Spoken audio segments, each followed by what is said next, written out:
Hi, and welcome to the Crit Hit Wild podcast, where we cover all things Marvel Crisis Protocol, and we do a new character every week. This week, we're going to be talking about Abomination, a slight deviation from what we were planning. And I'm your host, Fred. I'm Brad. And we have two others. I'm Oh, this Steven. is Brandon. I Yeah, was my bad. uh, I had clicked on a link and I was pulling it up it's the link that Brad sent last night. Oh, I guess early this morning. And I zoned out reading it. I'm sorry. That's all right. That's all right. We are talking about Abomination today. We were going to talk about Werewolf by Night, but we want to have our friend Michael on because he is particularly fond of that character, and this is kind of working out because he's the person going with Brad and I to Second Wind, so he will be on our next episode to talk about Second Wind and to talk about Werewolf by Night. All right, let's move right ahead to upcoming tournaments. Like I just said, we're doing Second Wind on the I guess it starts on the 19th. Is that correct, Brad? And it What? goes into through the 20th. Yeah, 19th, 20th. Yeah, Six and rounds. oh boy, ooh, and it's gonna be myself, Brad, and Michael attending, and I am looking forward to it. It's gonna be fun and exhausting. So that's coming up on the 19th of October.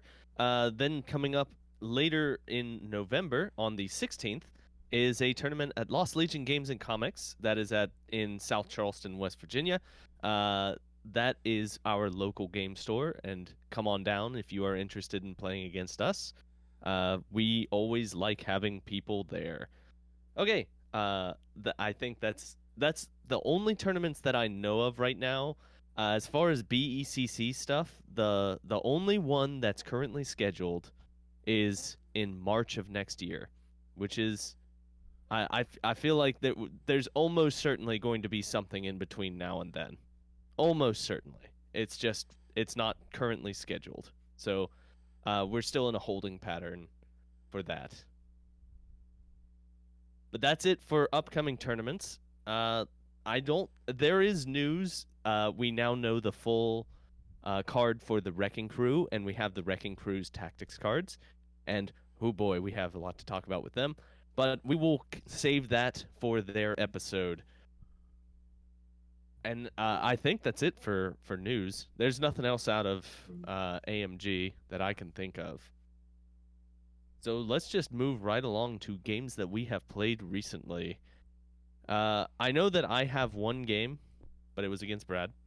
Brandon has a bunch of games, and Steven, do you have any games to talk about? Yeah, I do have one. Yes. Okay.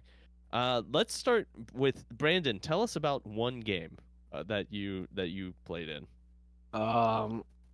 I played CJ. He played Web Warriors, I played Dracula. We played Gamma Senators at 15. I played Dracula, Werewolf by Night, Baron Zemo, and Bullseye. He realized about halfway through the second round that he had no shot or no ability to kill either Dracula or Werewolf by Night at any point in time. Yeah. And the game was had pretty that. lopsided. He The had game that ended. realization.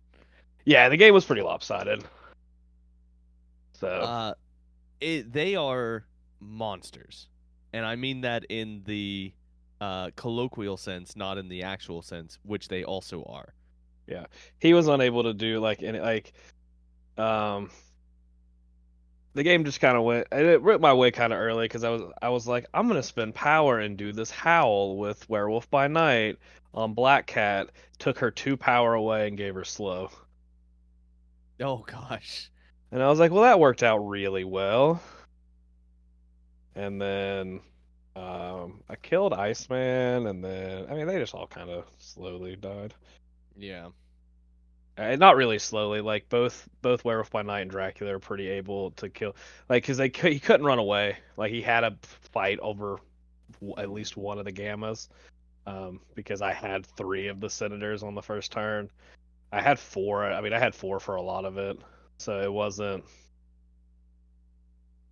And like Dracula being able to move long on a medium base for 1 power, also like he couldn't run away. I mean, this is like he also pulled Gamma. Like pulling Gamma into this matchup is It was. I probably mean, devastating. we did want to play. I tried to play 15, so we did. Like it was designed. We were gonna play Gamma or Research, like no matter what. Oh, okay. Yeah. So we went into this knowing that we were doing that, and he wanted to play it. Um, I don't know how much he wanted to play it after that, but It was a learning experience. yeah. But yeah, it was like with Zemo and like being able to parting shot with Bullseye. Both Dracula and Werewolf by Night have attack backs, and Zemo has Counter Strike. Um, no one was Every safe. single you heard him back with every single attack. Every attack he did, yeah, he got hurt on. Um, he did daze Zemo. I'm pretty sure Werewolf by Night and Dracula ended the game fully healthy, like healthy side with no damage on them. I mean, of course, because they cannot be hurt. Yeah, he had Werewolf by 5, Night and has he the had attacker five too. three. Yeah, he had 5 threes. So there was a point where I'm pretty sure they all 5 had bleed, and I gained 5, like healed like 4 and gained 5 power.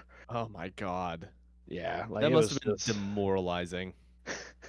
Yeah, it was pretty gross. It's not the most demoralizing thing that happened in the games I get to talk about, but that's the essential of this game is Web Warriors obviously don't want to play at 15, but Werewolf by Night and Dracula play very, very well into them. Yeah, Especially Werewolf by this. Night having a range 3 place. Oh my god, this is a game that sounds like it's designed for those two models to play in, Werewolf by Night and Dracula. Yeah. Well, me and Brad talked about it. Like it feels like a really good counter to Web, like the list in general feels like a really good counter to Web Warrior.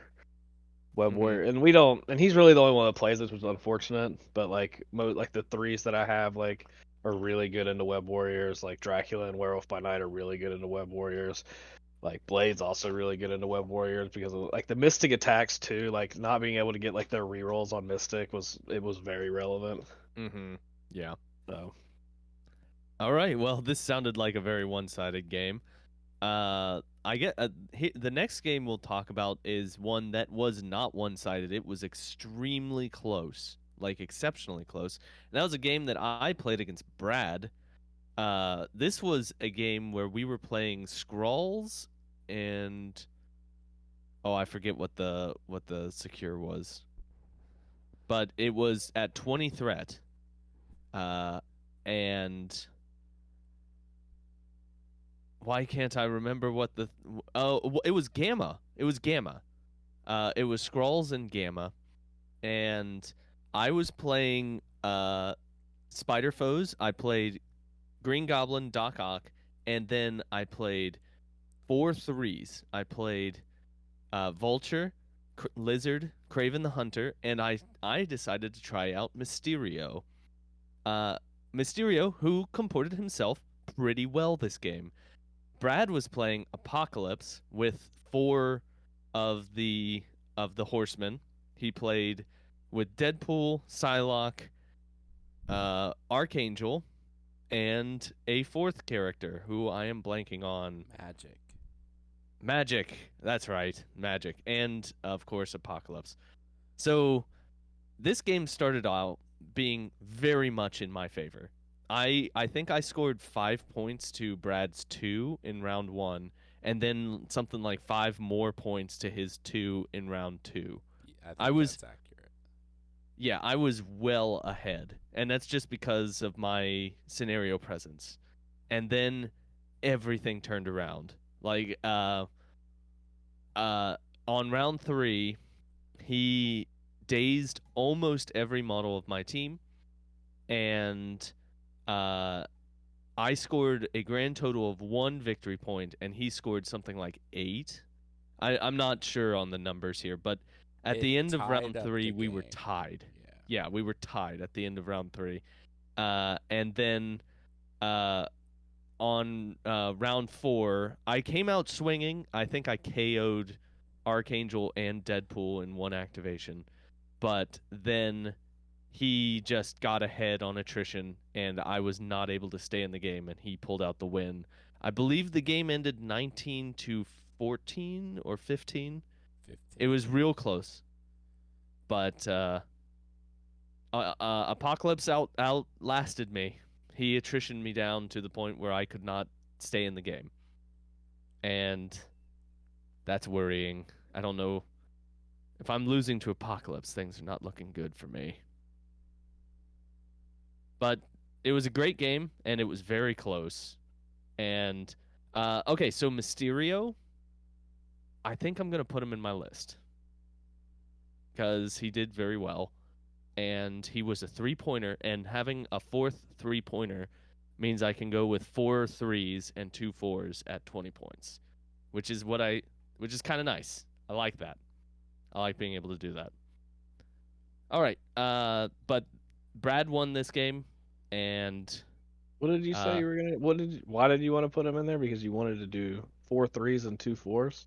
4 threes, 2 fours at 20. Okay, we can play that game if you want. I don't want to play it into you. That's not what I'm not playing that into Dracula. Listen, It was worth a shot. I'm creating my options, and that's not one of my options. Please. It was worth a shot. This is a very bad deal. All right. Well, I'm gonna throw it over to Brad. Brad, did you have any games that you wanted to talk about? I played 2 games against Brandon. Both of them Apocalypse. I'll let him Want to talk about the second one? I'm going to talk about the second one, and I'm going to leave the first one for Brandon. So the second game, it was Apocalypse versus Mystique Brotherhood. We played 16 points. Is that right, Brandon? 17. 17? The first game was 16, right? Yes. Okay. So we played 17 points. I played Psylocke, Magic, Archangel, Apocalypse. Brandon played Mystique, Blob, Black Cat, Pyro and Juggernaut. Pyro, Juggernaut. Yep. So Psylocke and Archangel cleared out a flank all by themselves.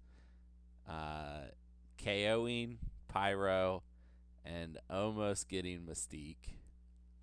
Juggernaut whiffed a whole bunch, but so did Apocalypse.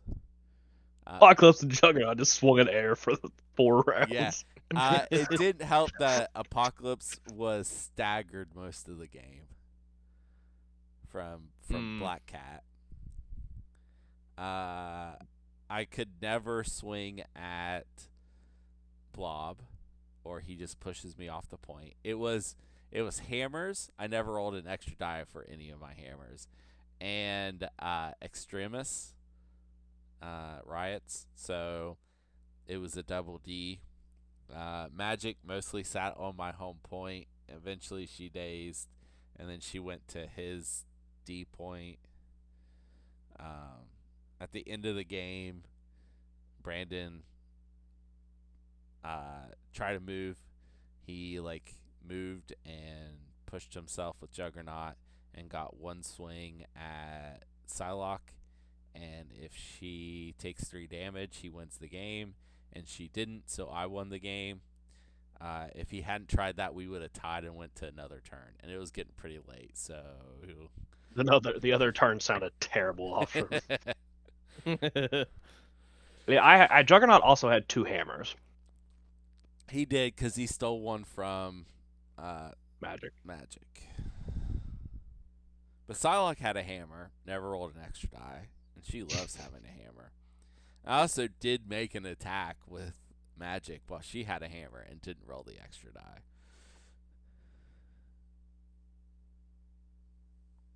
Huh. You got to remember these. Those. I always feel terrible whenever I forget to roll the extra dice. Yeah. Oh, It feels so bad. I used Apocalypse's teleport your friends to him ability in this game for the very first time. How did it work? It got magic away from Juggernaut. So Yeah, like magic didn't die. magic did not KO because I used the ability. So it worked well. It did work well. Okay. All right. Well, thank you, Brad. I will defend that the math is on my side on the move to go punch Psylocke. Yeah. 10 versus 3 counting blanks is an average of 3.5 damage. Yeah, but you did one. Yeah, I did one. I only had It like happens. 3 I had like what, 3 successes, 4 successes? I don't know. It was bad. All his attack, him and Apocalypse, like all together, like they were just swinging at air. It was a game of other people showcasing their abilities, and not the big boys. We basically played 6 and 5 threat down. All right, played Steven. We played a 12 threat game. Steven, did you have a game that you wanted to talk about? Yeah, sure. I played on Thursday night against one of our newer regulars, Dan. He was playing New Asgard, and I was playing my Claw Criminals. And I'm here. I'm here to say that Claw Criminals are not bad. However, in this game, I went against Lady Thor, Valkyrie, Midgard Thor, and Beta Ray Bill, so it was kind of an uphill battle. But oh boy, no, but I had Rhino and Sandman and Claw to go along with Vulture, and there was one other one I had. I had Bullseye also. Okay. So it wasn't too terribly off. Sandman, if you run Claw Criminals, you have to run Sandman. That's all there is to it. I was caught out by a play in the middle where Jane Foster went into Sandman, and he got the trigger. Sandman didn't take any damage, but he got the trigger, and Sandman's grunts went away on his healthy side. So even though Claw got to move twice, it was like, oh, well, there go my grunts. You know what I mean? So yeah. Rhino went after Hero Thor, did some things to him, but didn't really come through in the clutch because I was running this more as an attrition criminals. So I had cards like Cruelty and Cruel Tutelage that had dice, and then I had Rhino in a China shop. And even though I was rolling like huge dice pools, I would come up with like 3 or 2 successes. So dice weren't in the favor, but then again, maybe I should have done a different plan. So I'm not blaming dice. I'm blaming maybe poor choices. So okay. So I want to dig in real quick on Claw's leadership. Sure. Okay. So what it is for those of you who are joining us who don't know, it's when an allied character is dazed or KO'd after the effect is resolved, Claw may advance short. Mm-hmm. That's the entire leadership for a criminal syndicate. So you say it's good, or at least it's worth playing? Correct. Like, yes. so do you move up and then like try and trigger Soundwave Barrier a lot? Is that the idea? Or you try to get away from things that are trying to hit you. Okay. And then once they start chasing you, if you have enough power, then you can do the Soundwave Barrier and send them away, which is a lot of what I did. Okay. So I would run away. Jane Foster Thor would chase me, get one attack into me. She would be at range 3, and then I would send her away. Okay. So if you have, I believe his leadership, we were playing on scrolls, so he could only pick up one thing. I believe if we had multiple things, especially with his healing factor, like say with cubes or with hammers, it would have been a lot more valuable because I could have stacked maybe 2, even 3 extract pieces on him to let him get away, and he then just run away, and then just put the other people in front of whoever was trying to get to him. Okay. So in theory, in the game theory of it, you would play this in a high extract game, like a high scoring extract. Oh yeah, definitely. Okay. Okay. All right. So, I am a little curious about Claw. I kind of like him. I kind of want to try him out. That's why I'm asking. All right. Let's move on to. All right. I believe that Brandon has a couple more. Do you have any more games you want to talk about? There were 2 more games that I played. Okay. Why don't you talk about them? Um, this Thursday I played a game against Borka. We played Gamma. What's the 3 across the middle? Intrusion? No, no, not intrusions. The extract. The disease, Alien ship. the legacy virus. Alien ship. It was not Oh, legacy, alien it was ship. Okay. car. So we played 15. The far right alien ship never got touched. Nobody ever got within 3 of it, to be honest. I played Dracula, Blade, Venom, Bullseye. He played Hulk, Captain America 1, and Carol Danvers' new core box. Okay. This game was a slugfest, It sounds like it. to say the least. Captain America, unfortunately, bodyguarded and just kind of that's how he dazed and then ended up KOing. All 3 of them had bleed the entire time they were alive. The healing and rerolls, just getting the full rerolls on the spenders for both Blade and Dracula was really helpful. Hulk died, Captain America died, Venom died, Blade died. I think Dracula died. I think the only model left at the end of the game was Carol Danvers and Bullseye. Holy crap. Going into round 6, he had Carol Danvers, and I believe I had Dracula and Bullseye. And Carol Danvers spent her turn killing.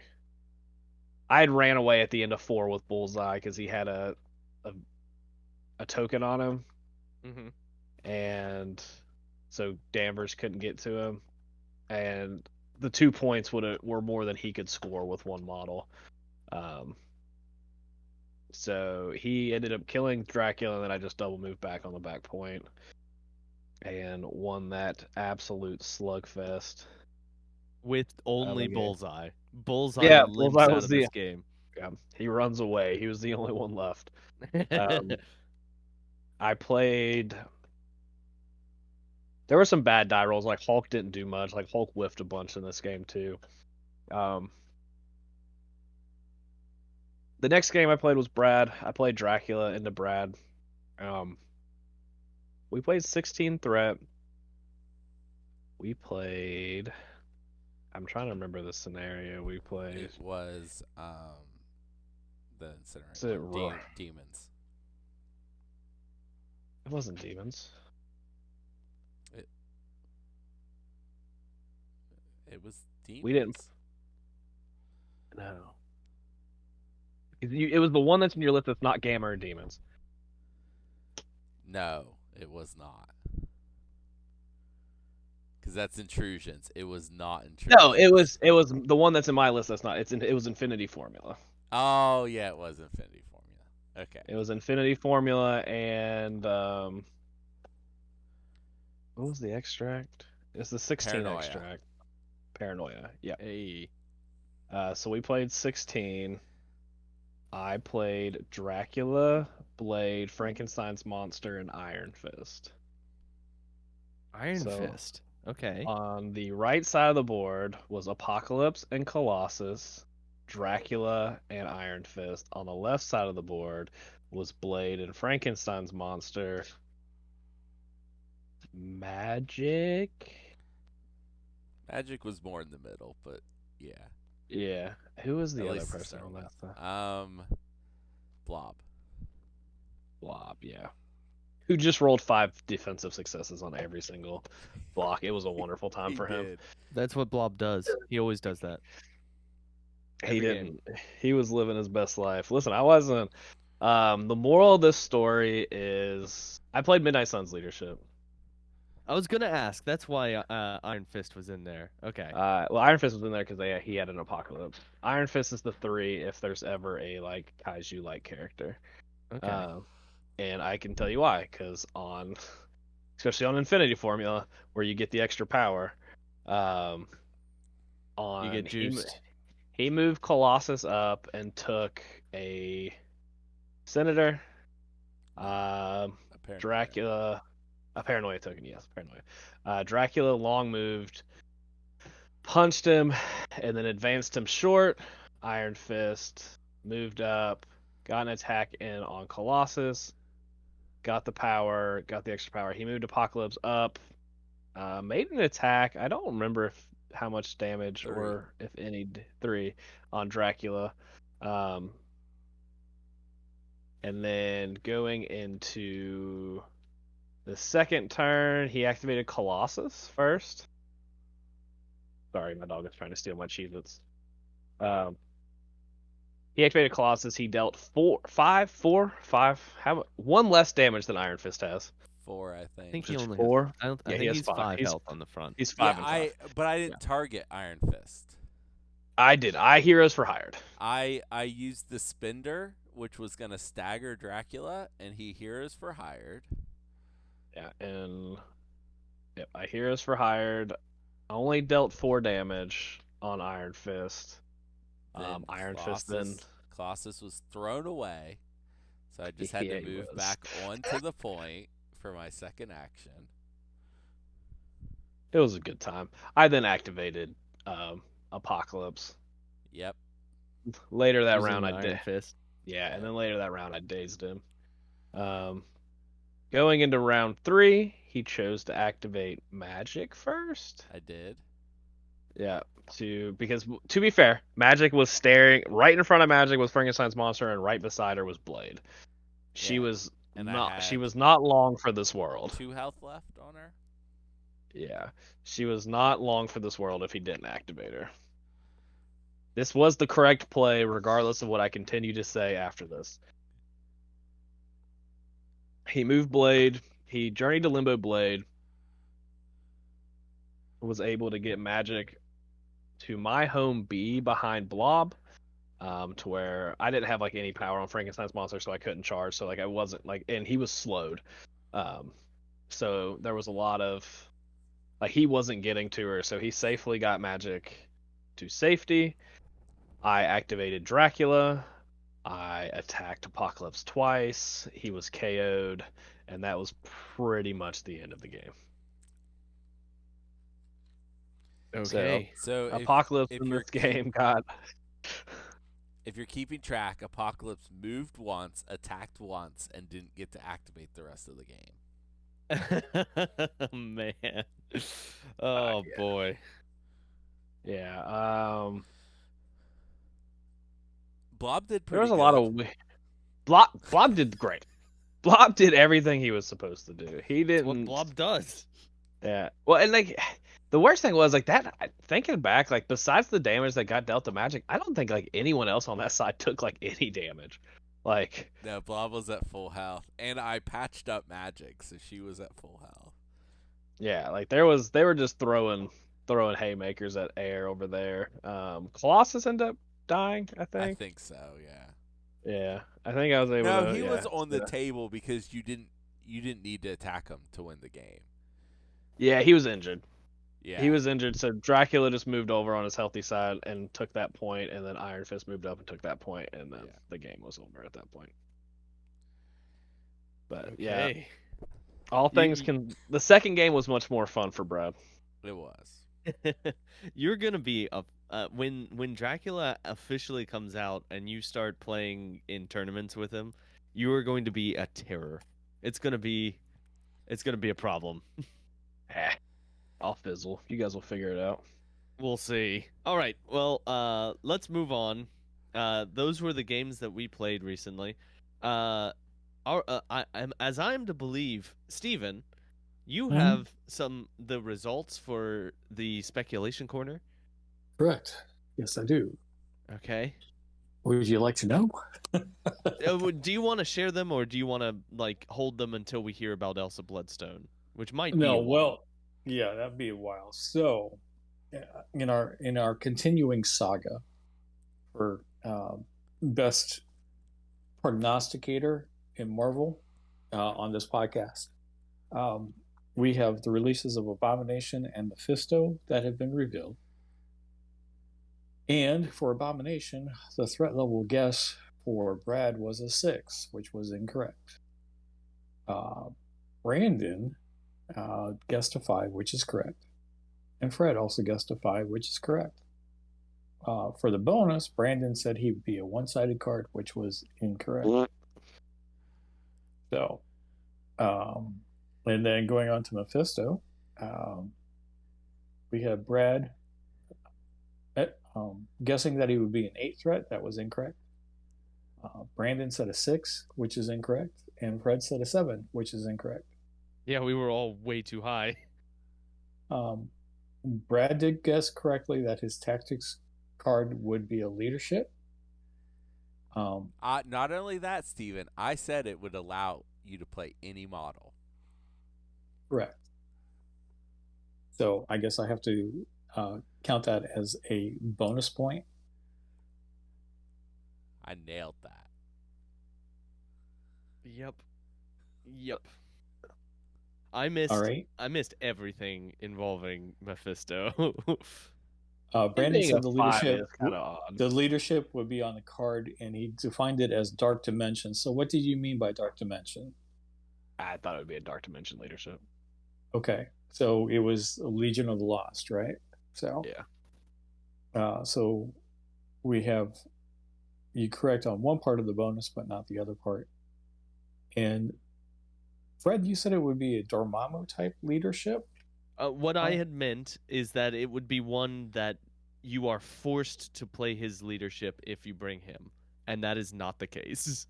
That is not correct also. Yeah, that was incorrect.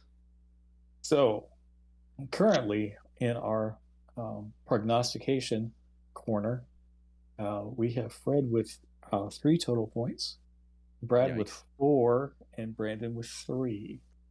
So Brad is currently winning. And I know Elsa. Wait, did you say Brad is currently winning? Yes. What? You have the most points. You are currently winning. No, this can't be right. This is some sort of fever dream, right? No, not at all. You are exactly. I mean, you guys haven't maxed out your scores for any reason, but basically you're faster than your friend, so the bear doesn't get you right at the moment. So. Yeah, you were the least bad at prognosticating. I'll take it. Because right now, for second win, I'm hoping to go even. Oh man, I'm hoping I win any game. Oh, you'll win games, Fred. We'll see.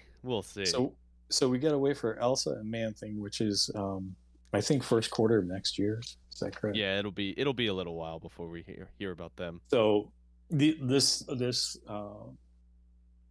will go into the capsule, and we will revisit it later when it's appropriate. All right. Thank you, Steven.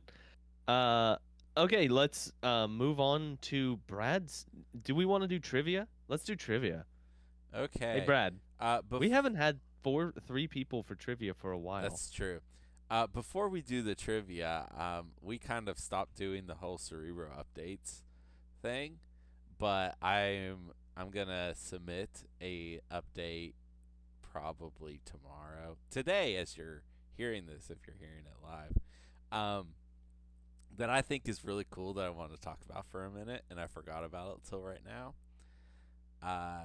So in Cerebro, you'll be able to, under export, create a QR code for your list that other people with the app will be able to scan, and it will load it right into the app.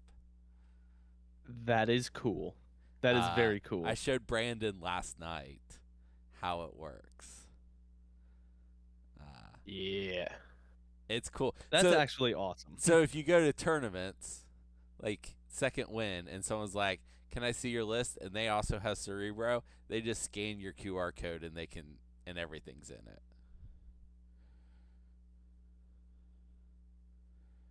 And that's it. That is very cool. That is an excellent addition to Cerebro, Brad. Okay, so time for trivia. So how this works is I give Fred programming trivia. It's something that is specific to a specific programming language, and Fred just has to tell me that programming language. Okay, C++. Let's do this. That is incorrect. Dang it.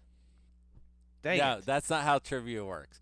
Trivia works by me giving Fred comic information about characters who are in the game of Marvel Crisis Protocol. So the answer is someone in Marvel Crisis Protocol, but it's all trivia based on the comics, which Fred has read very few of. Fred, have you started that new comic I have. I have started it.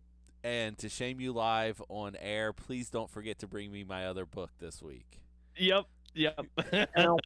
Totally fair. It's been weeks, Fred. I know. Okay. So this trivia could be something Fred has actually read because I handed it to him. But that's not likely. Fred, do you have any questions? Fred? Wait, you're supposed to say great and then skip, don't leave me an opening. Do you have any questions before we start? Fred, I need. Okay, good, no. good. Verbal no.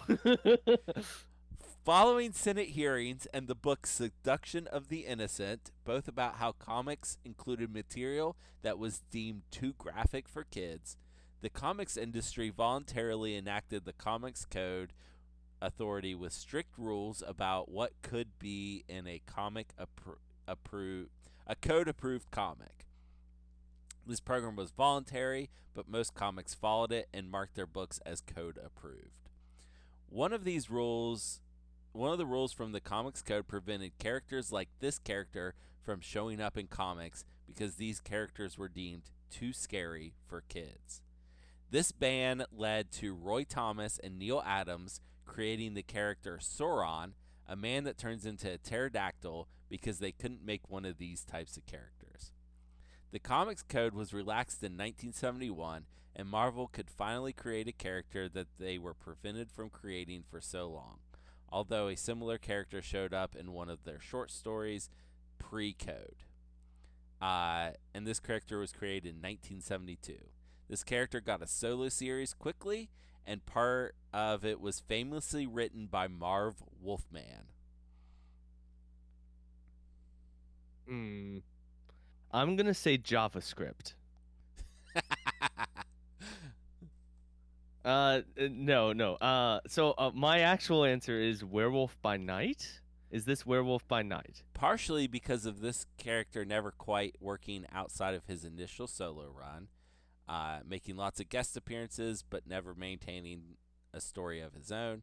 A second new version of this character named Jake Gomez, a Hopi descendant, who was created in 2020 by Taboo from the Black Eyed Peas.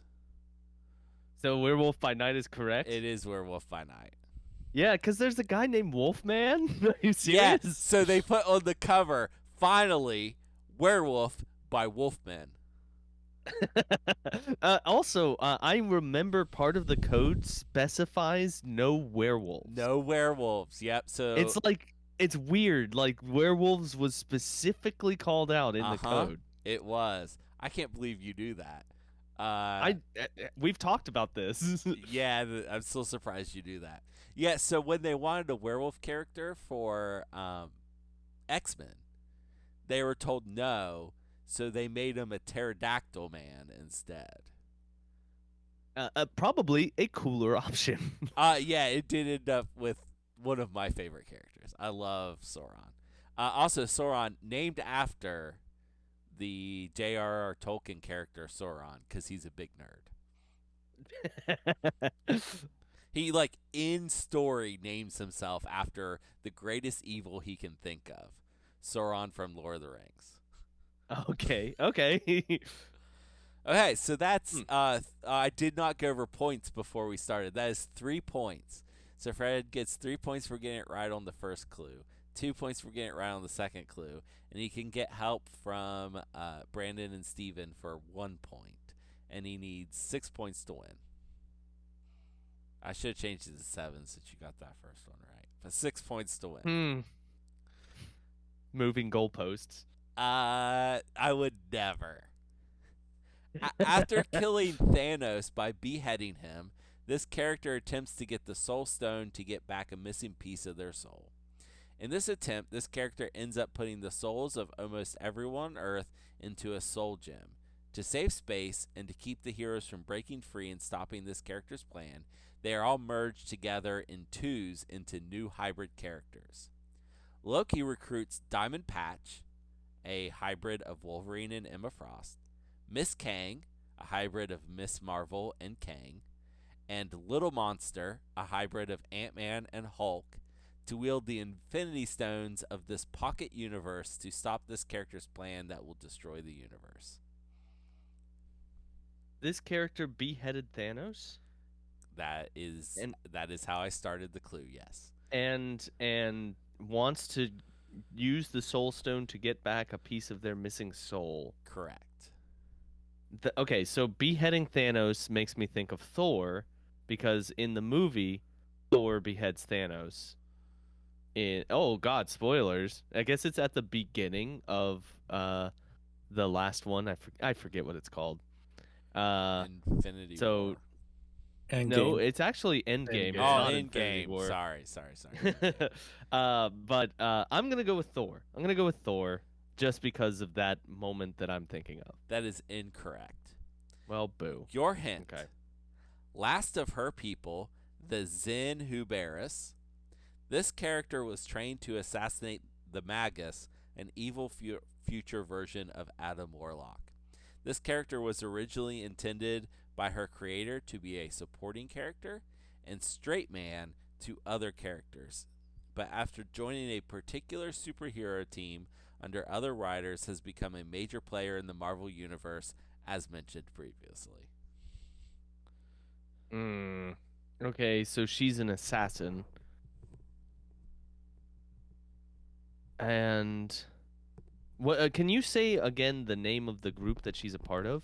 Her race is the Zen Huberus. Zen Huberus. Is this Gamora? That is correct. Hey. Fred, you're doing way better than normal. That's 5 out of 6 points. I am doing.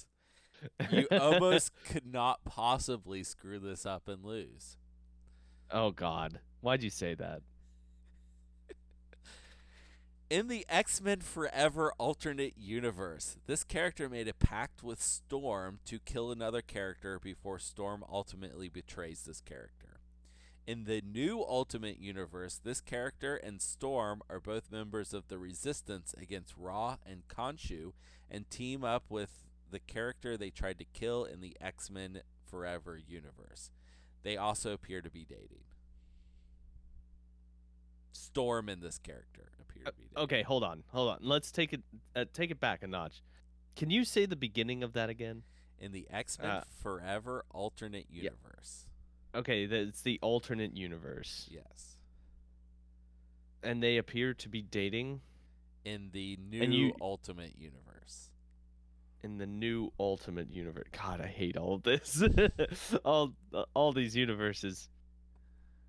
And they fight against Ra and some other dude. Khonshu.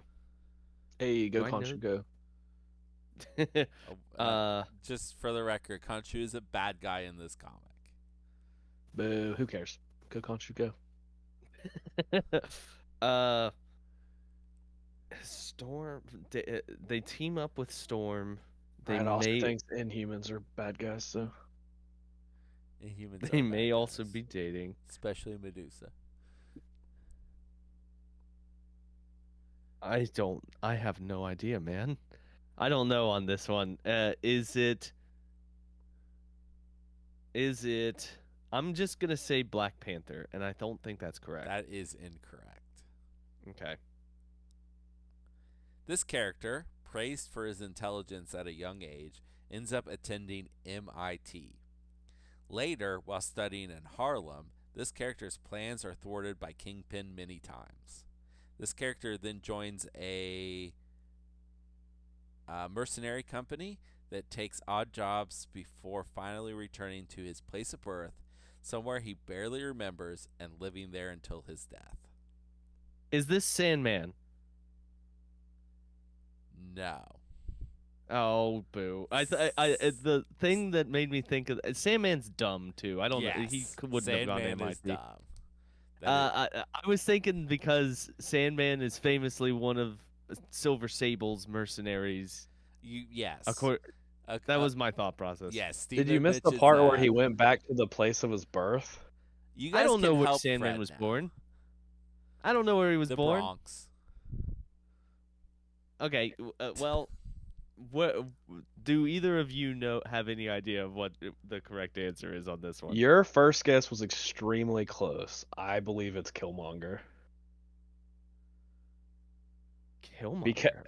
Yes, because somebody was in the shop talking about the new Ultimate Comics, and we're talking about stuff. And I believe that they said that Storm and Killmonger were dating.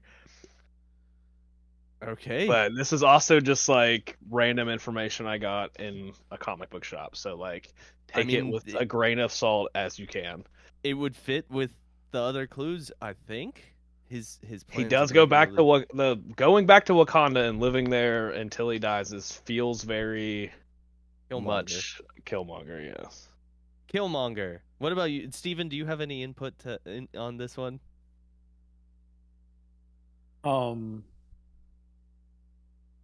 I would go with Brandon. That's fine. Okay, I'm gonna say Killmonger. Killmonger is correct, getting 1 point and securing the victory. Hey, Let's go. The first win in a while. The person that they team up to kill in one alternate universe but join in the other alternate universe is Black Panther. Oh wow, okay. Yeah. Also, there's a lot of stuff that happens between he goes back to his home country to live and he dies there that I did not mention. That was so I was man, I feel like that's what they were talking about, but I wasn't sure. And then when you said goes back to his home or his place of birth that he barely remembers, I was like, yeah, this feels very Killmonger. That felt like a big clue. Okay, your bonus question, Fred, worth 0 points. What if he gets it wrong? He loses a point. Oh, no. Ooh, I like that. This isn't even Oh, my no. fault. If you No, get hold this on. wrong, you go from winning to losing, Fred. Okay, so it's all on the line. What do these characters have in common? Okay, I think I know what it is. So it's Gamora, it's Werewolf by Night, and it's Killmonger. They all pounce, or they all have a self throw, right? Yeah, they all have a pounce. You're right. Yeah, and specifically the new Killmonger has the self throw. Yeah, I was hoping you didn't know the new Killmonger had a throw, and I was also kind of hoping if I put Gamora in the middle, you'd forget about her. If I had not gotten her correct, I would have forgotten her. I was sitting. I'll be honest. While you were talking to Brandon just now, I was sitting here thinking, "Who's the second one? Who's the second one? Who's the second one?" I think the funny thing is you said that and you were like, yeah, they all have pounces. I'm like, Killmonger doesn't have a fucking pounce. New one does. Yeah, I was New like, one I've played the shit out of Fourth Threat Killmonger. I was like, he does not have a fucking pounce. You know how good he would be if he had a pounce too? Jesus. He does have a throw card now. He has a card that gives him throw. It does check out. I would have. That's one I would have whiffed on because I just forget. I don't know. I forget that character exists all the time. I had Gamora open on my screen here, and I saw that she had a self throw, and it made me think of that. That's why. Mhm. All right. So you Well, thank you, cheated. Brad. I won. I won one You for won. once. You extra one. You didn't get a single one wrong. That's That's correct. that's true. He didn't have to go for help. If he I wins did need one help. completely on his own, that'll be impressive. It was even crazier. Like the Black Panther guess felt so out of left field, and he was so close to being right. Yeah. I was thinking about. Well, I know that they were married once. They were. They and- got an annulment because Namor flooded Wakanda. but they don't hate each other. Like No. it's, and there was something there. All right. Well, let's move on. Thank you, Brad. And to be for- fair, Killmonger was a Black Panther at one point. That's true. I actually don't know. I only know about the movies. I did like that movie quite a bit. All right, let's move on to I think that the only thing that's left is the person that we are here to cover here today, and that person is Abomination, otherwise known as Emil Blonsky, whose defenses are 4 physical, 3 energy, and 3 mystic. He has 7 stamina on both sides of his card. He is a threat value of 5, size 4, and he is a medium mover on a large base, which is crazy. All right, Brad, why don't you do his attacks? Hey, all his attacks are physical. The first one is strike, range 2, 7 dice, cost 0, gain 1 power, wild poison after attack is resolved, wild hit push, push the target away short, no size restriction. His second one is hurl debris, or debris if you prefer. Range 3, 5 dice, cost 0, gain 1 power. His third attack is Gamma Bomb, range 3, 8 dice, cost 4. After attack is resolved, if it dealt damage, the target character gains the poison special condition. After this attack is resolved, place the character within 1 of the target character. Wild throw, before damage is dealt, if the character is size 4 or less, throw the character short. Okay, Steven, why don't you go over his first 2 superpowers? All right, we have 2 active superpowers. First one costing 3 power. I'm the strongest there is. Is an interactive range feature of size 4 or less and within 2 and throw it long. This superpower can be used only once per turn. And then another active superpower in Radiation Zone. It will also cost you 3 power. Each enemy character within 2 with a poison special condition suffer 2 damage. Then each enemy character within 2 gains the poison special condition. Each character that gained the poison special condition this way also loses 1 power. This superpower can only be used once per turn. Okay, and Brandon, why don't you finish off the card? He has a gamma mutated hide. When this character would suffer damage from any effect, reduce the amount suffered by 1 to a minimum of 1. After the effect is resolved, if this character suffered damage, it gains a power. What the hell? I'm too far away from the screen. Irradiated strength. During the power phase, the character gains 1 additional power, and it's immune to poison. Okay. I should also state that this character is a criminal syndicate and Hydra affiliated character. According And he to has the liars who write the panel to play. Oh, is that not technically official? No. Okay. Well, that's what we think is going to be the case. And he's also on a 65 millimeter base. yeah, he's on a large base with medium move. And then he has 2 tactics cards that we should talk about. And yeah. So the first one is called Gamma Burst. It is unaffiliated and it is an active tactics card. During his activation, Abomination may spend 3 power to play this card. Push each enemy character with the poison special condition and within range 2 of Abomination away medium. Each push character suffers 1 damage. And then the second card that involves him is called You will do as I say, monster. It is unaffiliated and active, and during George Tarleton's activation, if he is within range 2 of an allied abomination, he may spend 5 power to play this card. Tarleton throws the allied abomination medium. George Tarleton being MODOK, for those of you who do not know. And yeah, those are the tactics cards that are involving with Abomination. So, what do you guys think about this? I'm gonna toss it to Brad first. Brad, what do you think about Abomination? I think that he's a pretty decent 5 threat. I think all those like poison synergies that happen with like Omega Red and Baron Strucker and all those just got way cooler. Yeah. I wish he was a Horseman of Apocalypse. I'm gonna say that every model that releases from now on. Who would he be? Who Well, would he be? Death. Pestilence? Death and Pestilence. Oh, well, Death and Pestilence. Okay. Yeah, perfect. I don't know. It's weird that he didn't have a character throw.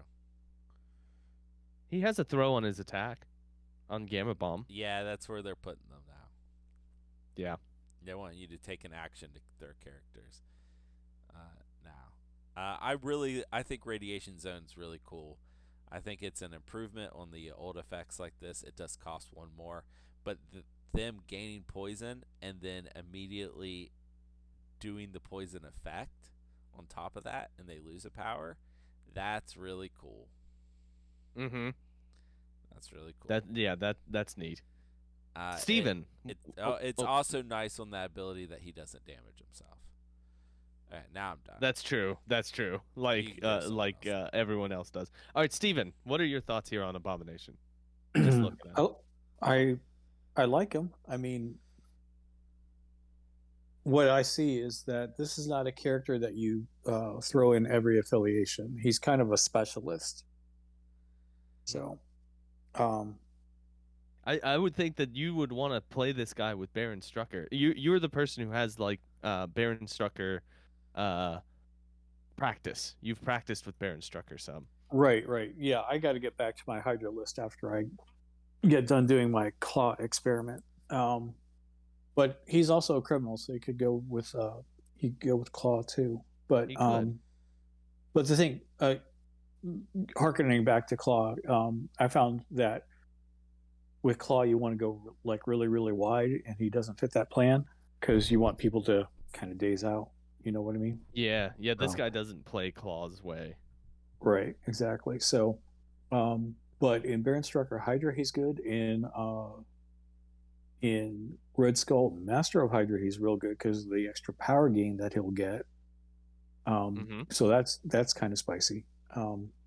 Not so sure about Baron Helmet Zemo and what what he would bring for that. So, he's a nice piece, and there are certain affiliations I see him going well in, and then certain affiliations where he's not going to be splashed. He's not a Rhino right at the moment because his tactics cards are not insane. You know what I mean? I was gonna say, like, there's a lot on this card that's kind of similar to Rhino. He kind of has Ornery. It's not quite as good as Ornery, but he has it effect in his Gamma mutated hide. Whenever he suffers damage from an enemy effect, he gains an additional power. That's cool. I think there's this guy is a spider foe. Like, everything on this card is what I want in my game. Well, especially Doc Ock, right? Yeah, especially Doc Ock. I think this guy rules from my perspective. And that's the problem with Doc Ock. Except for Doc Ock and Rhino, who you're running, you don't have a really good puncher. You know what I mean? I know, and I think this guy is he might make my. I want to put this guy in Spider Foes real bad. I love how Gamma Bomb it's a wild throw that happens before damage is dealt, and then after the attack is resolved, you place this character within range 1 of the target character. So you throw them and then place yourself within range 1. That means if that you could attack also someone be at bad. what? That could also be bad. Yeah, it could be terrible, or it could get you across the field. It could. I get what you're saying. Like it's not a may. You have to do it. You It have says to do place the this throw, character. and you have to do the place. That's true. That's true. Well, the other thing on the throw though that makes it really really good is it's omnidirectional. Yeah, you could throw them towards you. Correct, or towards your rest of your team. Mm-hmm. Yeah, I think that rules. I He think pairs it's up. great. He pairs up with Vulture real well. Oh yeah. Oh man, I want to play that. Brandon, I've been saving you for last because you are probably the person who's going to play this person the most. Brandon, what are your thoughts here on Abomination? Yeah. There he is, everyone. There's our eloquent Brandon. I think he's someone. I think I don't know if you play Hydra without him, and I don't know if you play Criminal Syndicate without him. I definitely don't think you play Criminal Syndicate without him, unless you're playing Claw. I will not continue the rest of that statement. So if you're playing Criminal Syndicate and you're not playing Claw, you should probably be playing this model. He's perfect under MODOK, Shadowlands. Kingpin has been praying for a 5 in affiliation that's like actually good and like survivable. That's And like this. yeah, like that's exactly this. A large base, medium movers, like everything you want. I think it should also. I didn't point this out. His throw, his terrain throw is size 4, and he throws long. Yeah, I was gonna wild. reiterate that. Like I think there's not many characters that have a long throw. It might just be him and Ebony Maw. Magneto And Magneto. Yeah. Original MODOK does too, but it's Yeah. only size 3. Yeah, the size. I think the only ones that can throw size 4 long are him. If Magneto throws long, it would be him, Ebony Maw, and Magneto. And that's pretty good Magneto company does to be throw a. long. Yeah, that's what I thought. That's pretty good company to be a part of. Radiation Zone's really good. Being able to do that guaranteed every turn as long as you can attack within range 3 one time. Having the 2 gainers. The giving poison is going to be kind of the iffy thing.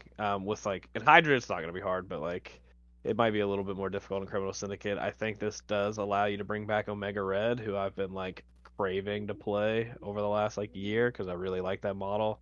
I think it's a cool looking model, and I think he's good. But they're Yeah, you could run Kingpin, Rhino, Omega Red, and Abomination at 17 and have a lot of damage reduction going on. yeah, You'd be unkillable. you're in a really good spot, and like and you can hit harder. Like that's the perk too. Like Abomination also hits hard. He gets people like having the push gets people off points.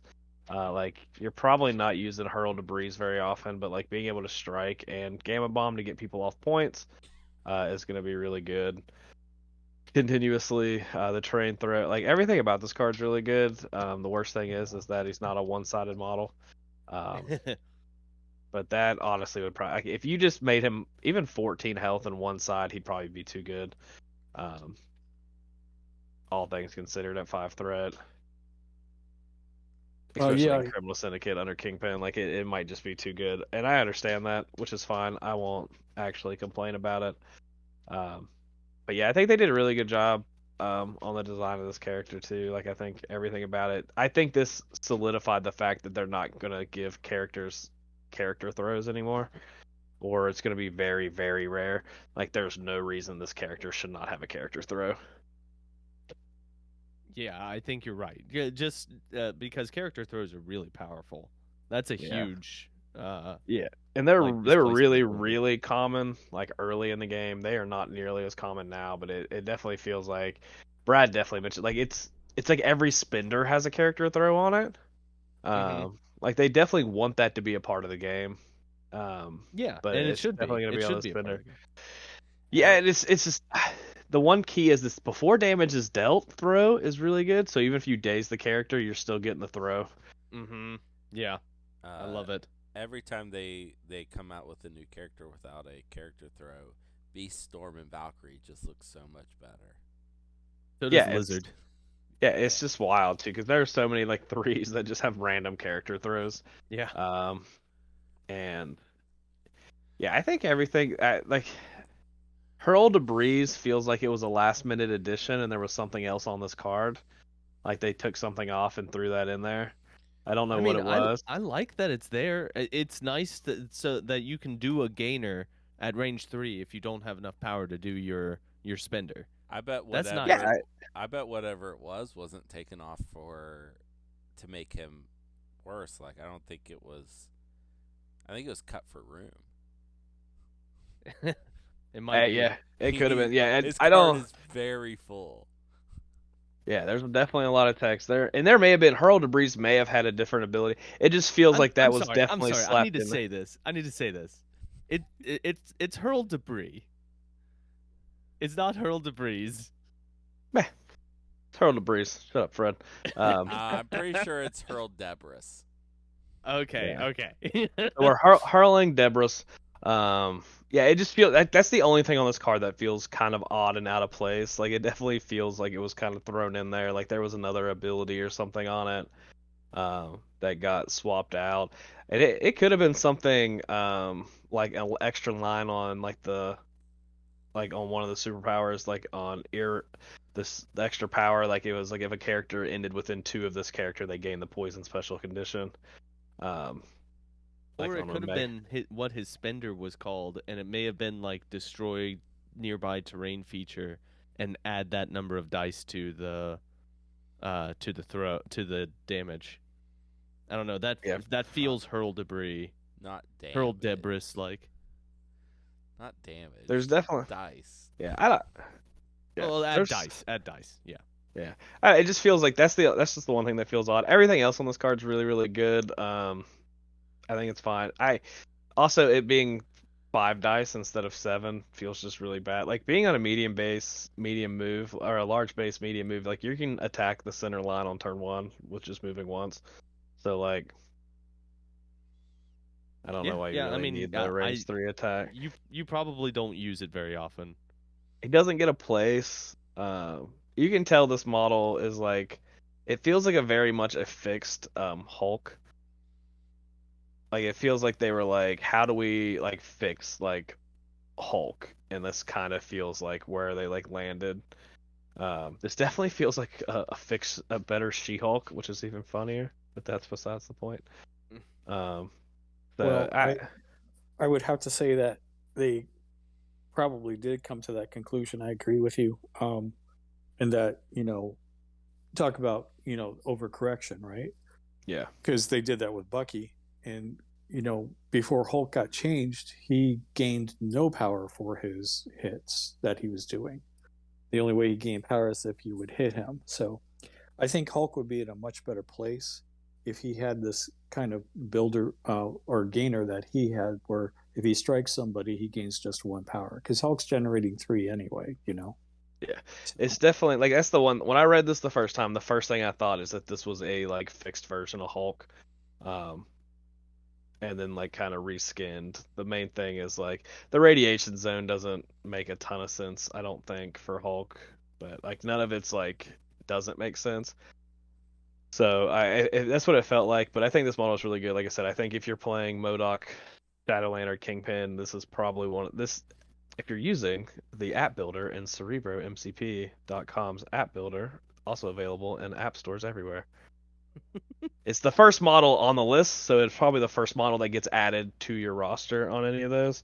I think it's also probably the first model that's added when you're playing Hydra. It's not the first model you take, I think, when you're playing Hydra. I think that's going to be 3-point Baron Zemo. Unless you're playing 4-point Baron Zemo as your leader, then this might be the first model you take. Just because the rest of that affiliation's not, the greatest. But I think Hydra's already in a pretty good place. Like statistically, they've been climbing in Longshanks, so this is definitely a really good addition for them. I mean, can you imagine this guy fighting alongside Spider-Woman? like in Yeah, Hydra. That'd be amazing. I mean, they both do poisony stuff, and yeah, you have Spider Woman who can help put out poison, and then Abomination can come over here and do a radiation zone. And then something we have not talked very much about is his one of his cards, Gamma Burst, which I think is great. Which the effect is he spends 3 power and then push each enemy character with the poison special condition and within range 2 of Abomination away medium. Each push character suffers 1 damage. You get to displace everyone who's nearby. And given like a real tight scenario, like let's say a Gamma, that could be the entire team. And you could push them all over the place, push them way out of position. I think that's a great card. But he's really sad if Inhumans show up. Because they're all immune to poison? Yep. Yeah, that's true. If you play Inhumans, you do not take that card. Yeah, poison's one of those things. I think he goes really, really good with Strucker because Strucker doesn't have to do damage like Spider Woman. He just does a superpower, and anybody within 3 gets poisoned. Yeah, that too. Oh, and of course, what Brandon was saying is Omega Red. Omega Red is a great pairing here with Abomination. Yeah. Also, I would like to. I do want to talk about something that I've been personally following for a while. That's not super relevant to anything we're talking about. But as most of you, well, everyone on this podcast knows, and people who are regulars, is I love like the Longshank statistics and everything like that nature. Dark Dimension is up to 16th and is ahead of Spider Foes and right behind Avengers on the list and is almost up to a 50% win percentage. Dark Dimension is on the rise? Yeah, and it's Really? something. Yeah, I've watched it for a while. As fun fact, the only other one that's rising like it is Weapon X, Oh my which now gosh. has a 51% win percentage and has cracked the top 10. Holy guacamole. These are things that I have really enjoyed following, and that one is just a fun little tidbit that I thought some notable affiliations Dark Dimension is ahead of: Spider Foes, Defenders, Uncanny X-Men, X-Force, Brotherhood of Mutants, and then the rest would make. It's my bad on the Uncanny X-Men guys. Well, I think that's all attributed to the fact that if a faction gets new toys like Weapon X did, they will try them out, and they will see more play, obviously. And do you think that the character Weapon X and Maverick have substantially changed Weapon X's ability to play? Definitely. Okay. And then Maverick is he doesn't do anything but die. Maverick does work. He's not bad. All right, but the other thing you can do with Weapon X, and I've heard a couple of people say they wanted to try this out, is using the Weapon X as your main and then slotting in Emma Frost. Just so if you see a bad matchup, you can switch to Hellfire pretty quick. Okay. I think that's probably a good flex. It's like completely different play styles. Mm-hmm. I also think that's the big thing for the Dark Dimension is Dormammu is almost he's not like he hasn't gotten worse. Like he obviously he's not great, like, but he still does a lot of stuff. He has good his attacks are still obnoxious for people to deal with. A lot of people are playing a lot more characters that have harder ways of like dealing with like mystic and energy attacks. He's also size 5, which is almost impossible to move at this point in the game. Yeah, it's real tough to move. Real tough to displace. And I think with Emma and all these leaderships that allow you to play any other character, it is becoming the layout of what to play with them is becoming like is out there. Like the models are out there to play. Like you kind of know what you're playing. Like yeah, he's still 8 points, which is still like obnoxious, but like he does a ton. Like he's immune to incinerate, he's immune to bleed, like he's immune to stagger. Like he's in a really good position, just continuing to go forward. I think he has the most health of any character in the game. He has 22 health. Yeah. So like, there's a real world. I thought about he was almost the 10th model in my Brotherhood Hellfire list instead of Hulk. Because I did have room in the tactics cards.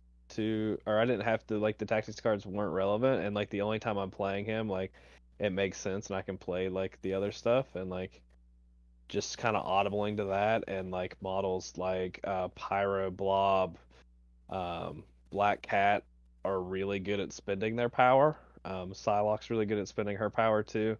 Um, so you're really good at spending the power that Dormammu's giving you, so you're rarely taking the extra damage from it. Like I do think that is a fun rise, and I think we're only going to see that continue to go up while we keep getting really good 4 and like 3 threat characters. Yeah, like they're gonna be. These are factions that are gonna continue to get more powerful as the game progresses, because every model that joins the game is joining their faction.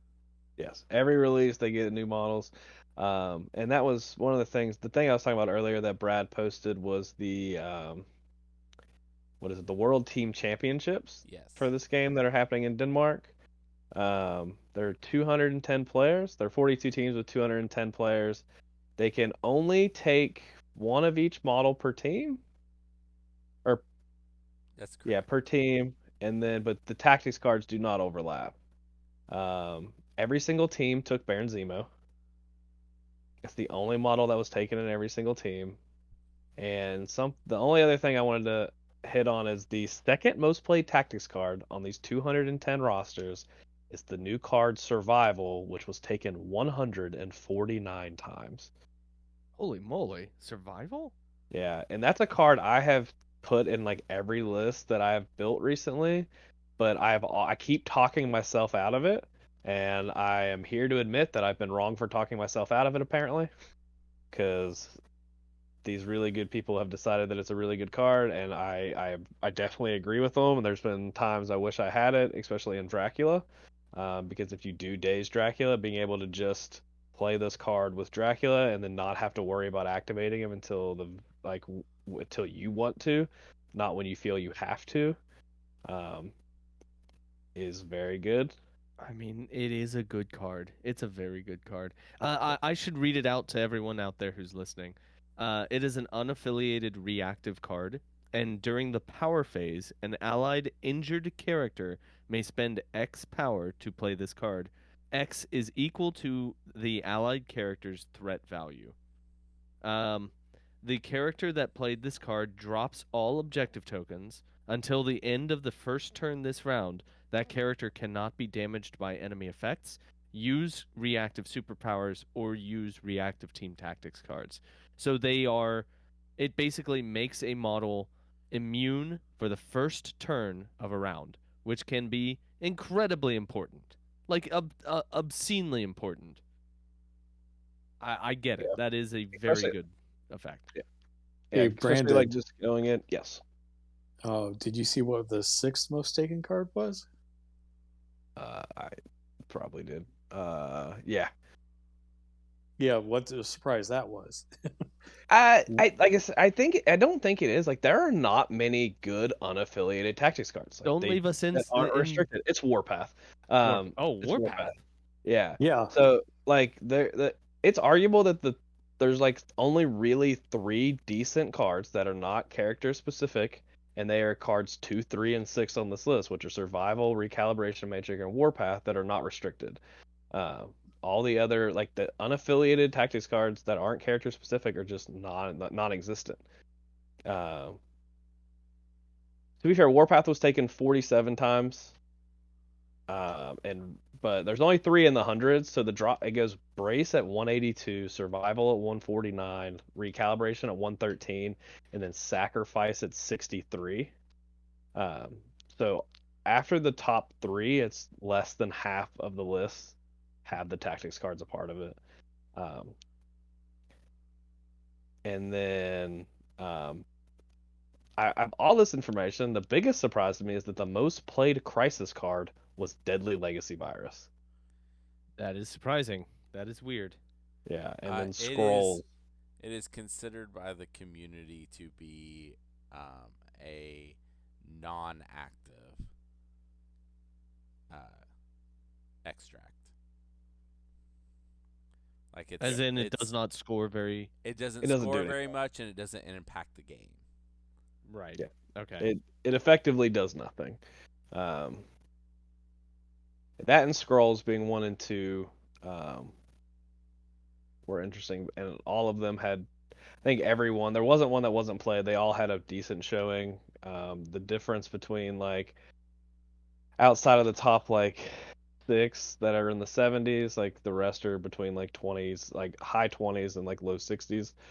So like there's not a huge disparity there. The biggest is on the tactics cards, where Brace at 182, Survival at 149, and Recal at 113.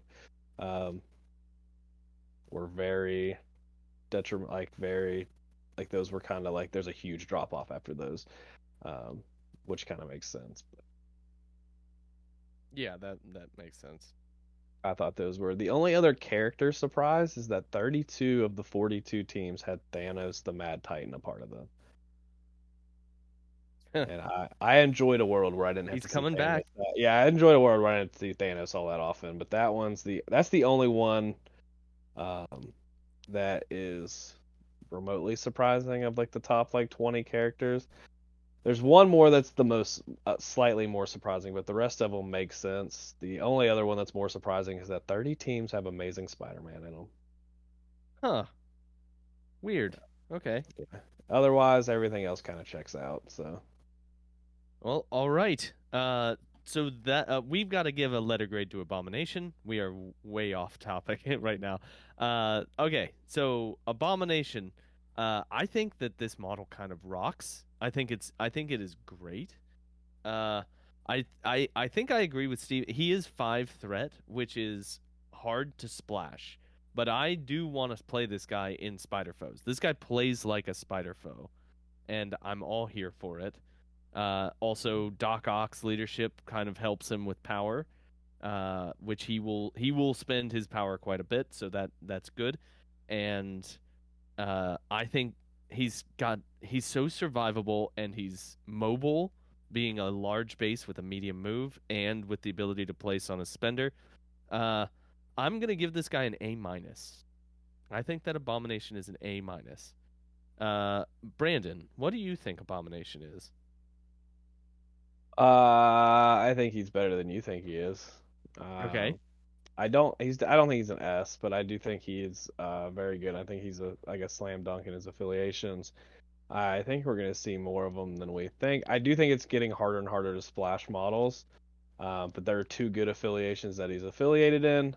Um, if he's also, if say he's affiliated with Cabal too, I think he's a really good fit in the Cabal. Um, but I do like this character, and I do think there are some affiliations that'll end up splashing him.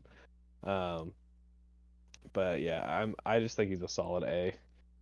Okay. Brad, what do you think about Abomination? I'm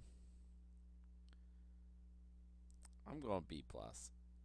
I can't give him B an plus. A because I don't think he'll be splashed very much. Okay, and Steven, what do you think about Abomination? I think he's an A. Reason being is he gains an extra power during the turn, and with that, on a 65 millimeter base, hammers becomes one of the things he likes to play, or cubes. He's a very good extract grabber and holder. Mm-hmm. Oh yeah. So he can grab 2 hammers in a turn, easy. Grab 2 cubes. I mean, just it's money. Yeah. Yeah. I think it's great. All right. So that is our take on Abomination.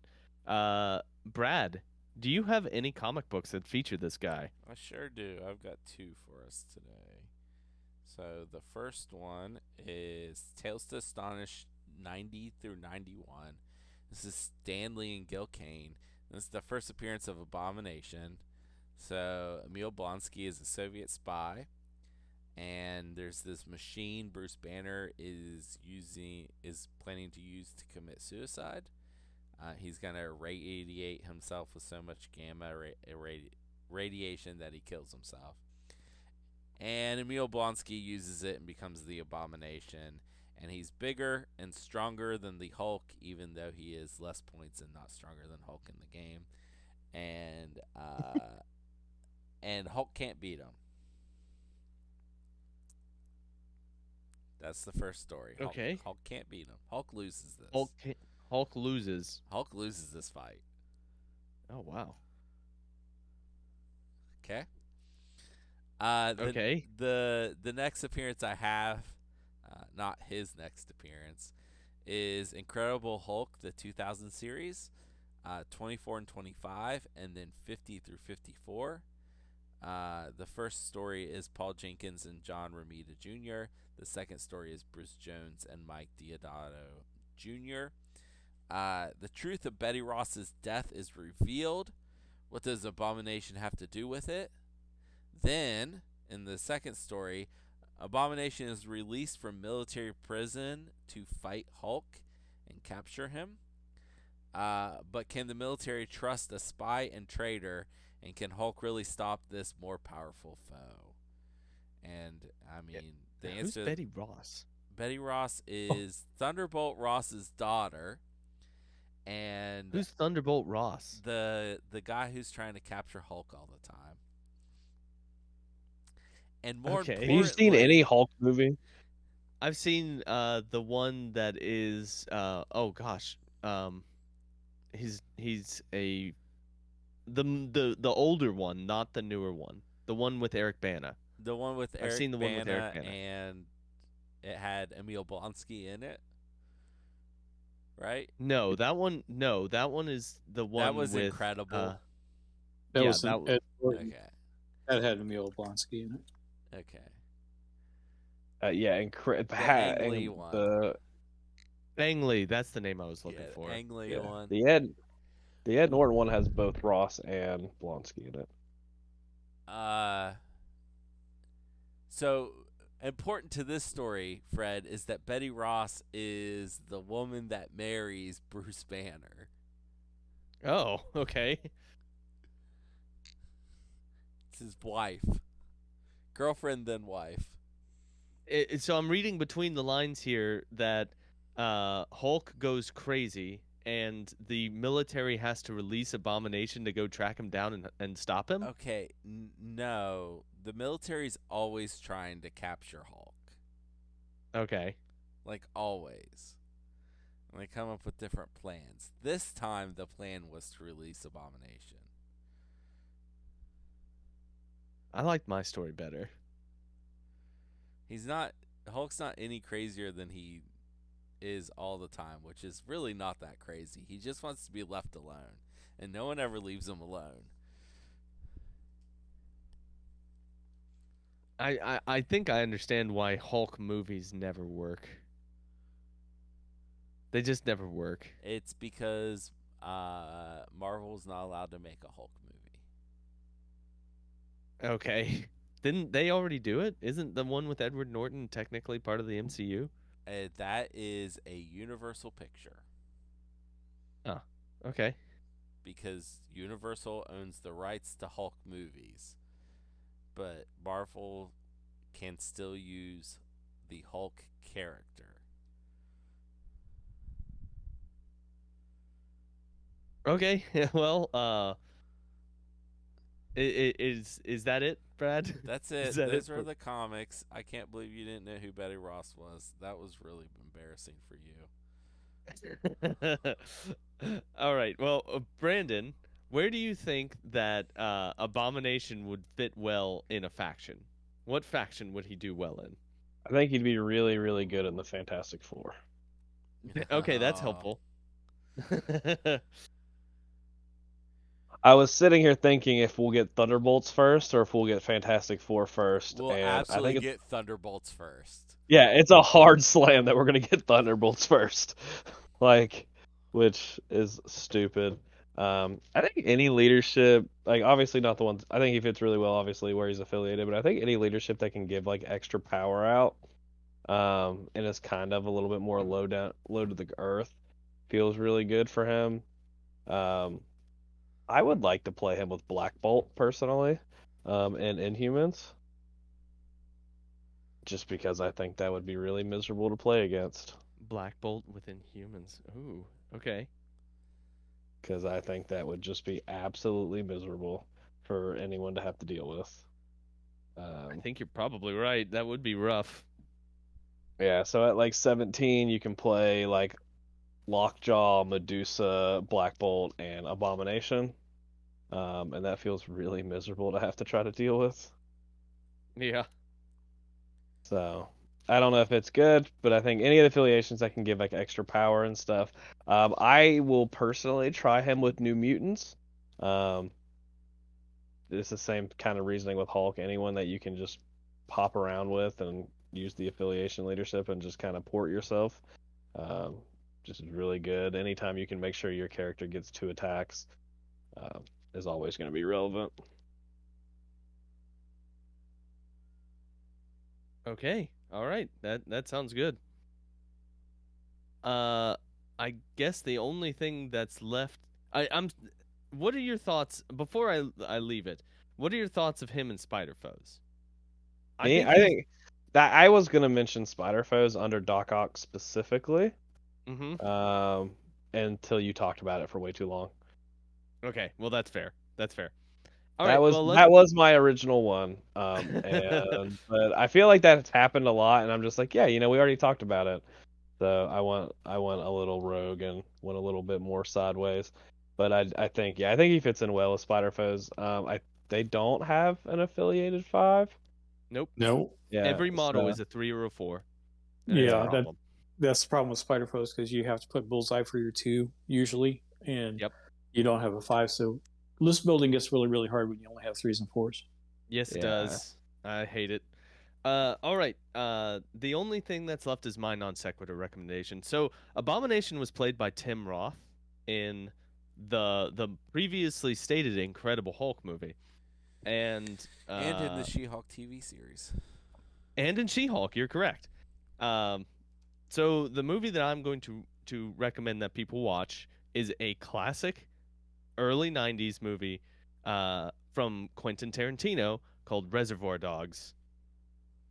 This is a movie that is an extremely stylized, very, very good, very tense